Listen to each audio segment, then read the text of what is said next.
PTI नाला party बन गई है। नाले नाले करते ये लोग नाले में ही बह जाएंगे। मैं जब सिंध के मसले बताता हूं तो चिढ़ क्यों लगती है, एकदम हमलावर क्यों हो जाते हैं। वजीर आला सिंध मुराद अली शाह वफाकी हुकूमत पर बरस पड़े। कहा ये लोग कहते हैं कि सिंध को पैसे नहीं देंगे, ये खा जाएंगे। वफाक सिंध को पैसे देकर एहसान नहीं कर रहा। 70% रेवेन्यू सिंध से जमा होता है, इसलिए हमारे हिस्से के मुताबिक हमें पैसे दें।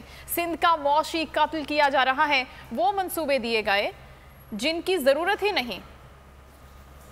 सिंध का ताल्लुक है, हमें कहा गया था कि आपको 742 अरब रुपए दिए जाएंगे from the divisible pool taxes plus trade transfer. हमारी ग्रोथ बहुत ज़्यादा हुई है, हम अपनी टारगेट से आगे बढ़ गए, लेकिन आपको पैसे हम 742 नहीं देंगे।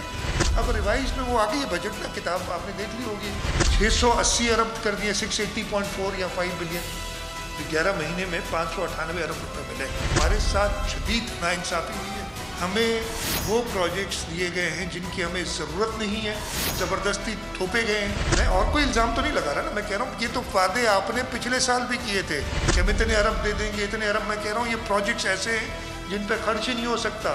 9.7 बिलियन के प्रोजेक्ट्स आपने पिछले साल हमें एक कैबिनेट डिवीजन में डाल के दे दिए थे, खर्चा 500 मिलियन हुआ उस पर, क्या रिलीज 500 मिलियन हुए उसमें। इसी तरीके के और कई प्रोजेक्ट्स आपने इस साल डाल दिए हैं उसमें, जिसमें सूबाई हुकूमत से कोई कंसल्टेशन नहीं की गई। कहीं नाले नहीं बनाए, नाले सिर्फ नालों में बह जाएंगे। ये इस आइन के अंदर सूबों को पूरा आके सूबों को तुम ऐसे नहीं कुचल सकते जिस तरीके से तुम सोच रहे हो।